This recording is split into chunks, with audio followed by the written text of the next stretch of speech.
actually the nicest day in all of Beijing since I've been here. In all of Beijing. It's the nicest day in Beijing since I've been here, and I am showing you how I will get to work on my bicycle, the Phoenix.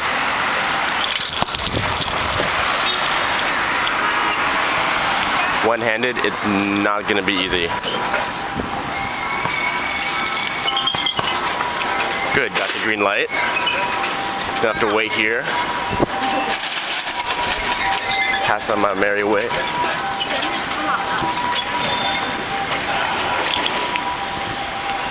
And I'm going to do a quick switch of the hands so I can use my bell. There, like that.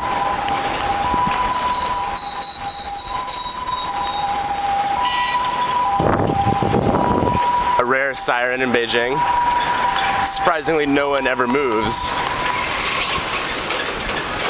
Or not so surprisingly, no one ever moves. The amazing thing about biking to work in the morning is that it's significantly faster than taking a taxi.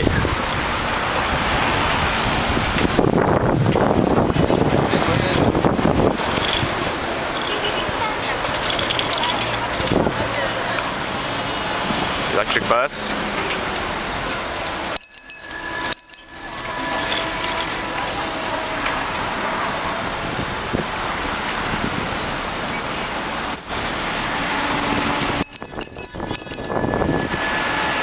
That's my bell.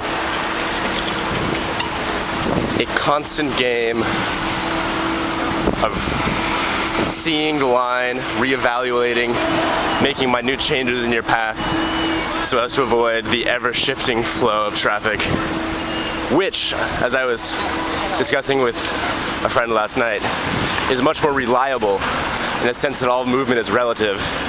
And unlike in the States, where if you see an oncoming traffic, people tend to swerve and move and act completely sporadically.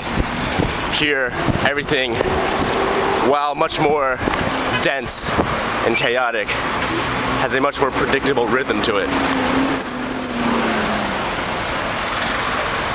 This is the second ring road, the Swiss Hotel. And I'm on this bike lane. And I will be on this bike lane. I'm leaving Dongse Shitiao. And I will next catch up with you. The next stop down here at Chaoyangmen. Alright, welcome back to about 3 minutes where we last left off. I've just been riding down this rather nice tree-lined bike path that's on the side of the second ring road going south. As you can see, here are cars and standstill traffic that I can just blow by. And I really want to add again, this is the most beautiful day. Well, maybe top 2 or 3 I've seen in Beijing in the past month here. Today is actually my 1-month anniversary of being in Beijing. Interesting intersection because on the left we have the headquarters of Sinopec. On the right we have the headquarters of China Offshore Oil Company, CNOOC. This is a tricky situation. I gotta make sure no cars are coming down to the right as I make my way across this rather large intersection. So good so far. So far, so good.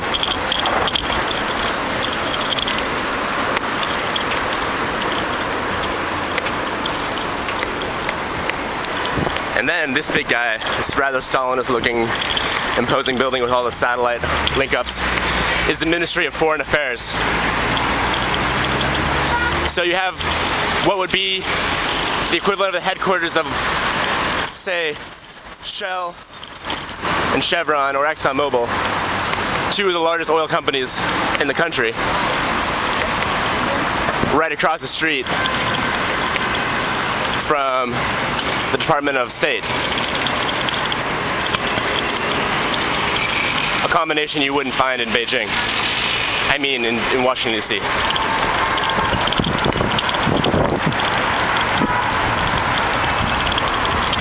Continue to ride down.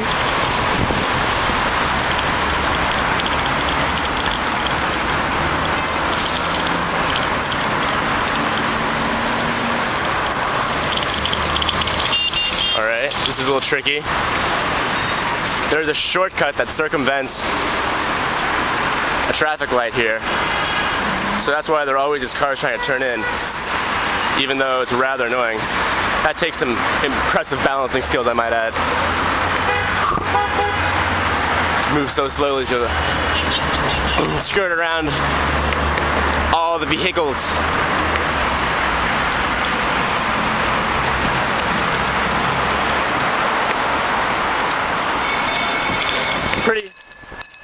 Pretty good day for traffic too. It doesn't seem like it's all that bad.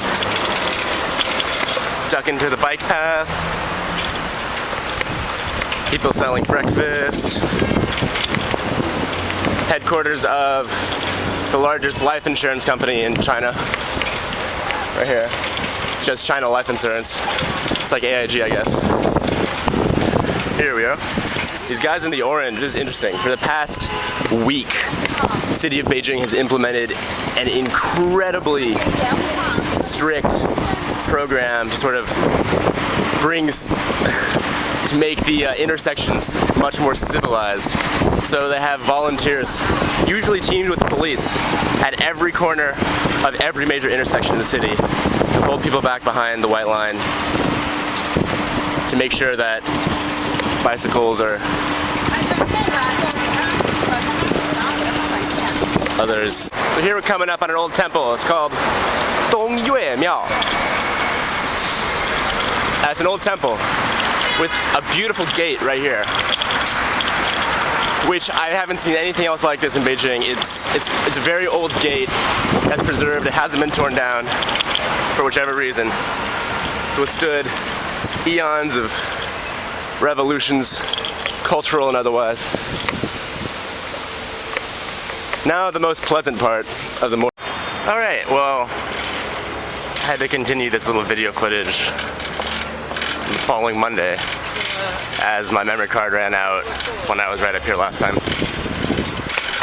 So as I mentioned, thus commences perhaps the most calm and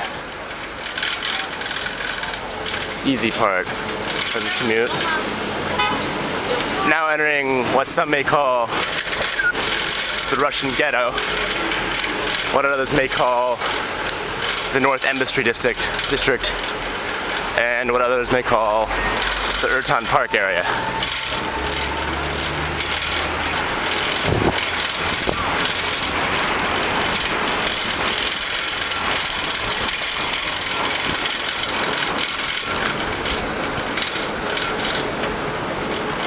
I mean, you have to say that these bike paths are really pretty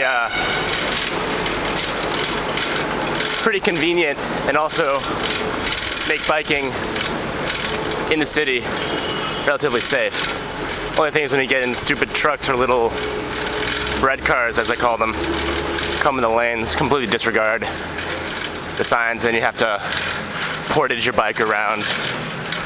Annoying. Anyway, on my left, and going all the way down to the end of the block, is the embassy of North Korea.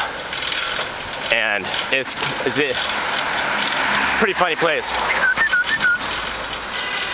Hold on, I gotta switch hands again so I can get access to my bell. Alright.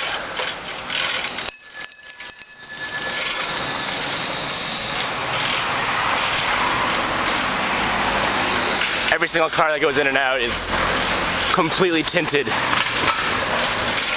And the facade of this front building is really just a Cultural Revolution leftover. So on my right is Ertan Park, which is a really beautiful public park.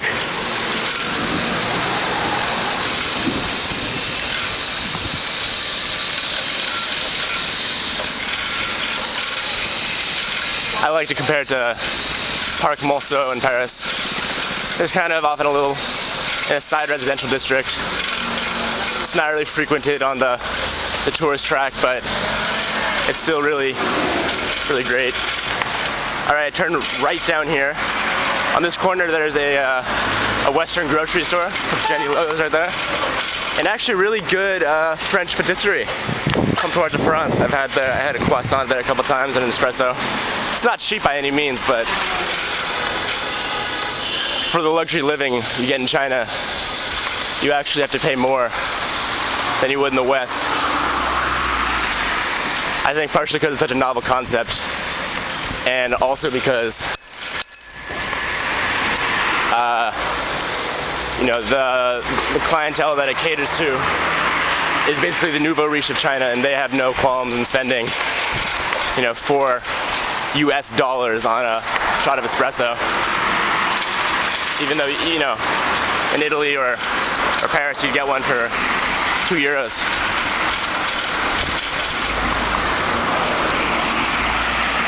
See, pretty nice tree-lined road right here. Going to this hot pot restaurant, doing their compulsory morning exercises as mandated by the communist government. This road here is usually really full of traffic.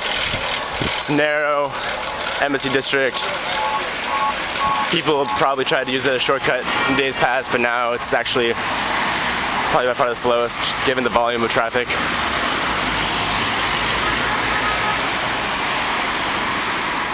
And again, so Urtan Park is going to be on my right over here. It's just that one city block.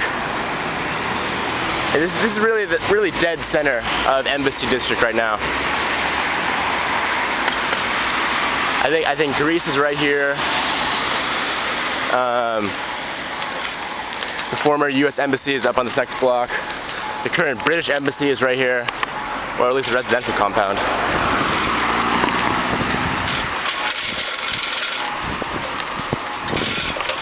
Here you have people queuing up at the visa window for the Egyptian embassy. Everyone knows that there's a lot of China-Africa trade these days.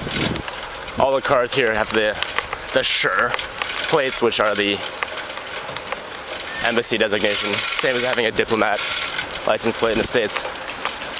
Here's part of the former American embassy, which is now moved to some multi-$100 million compound that apparently looks like a fortress near San Yuanqiao. Here's a really lovely embassy of Ireland.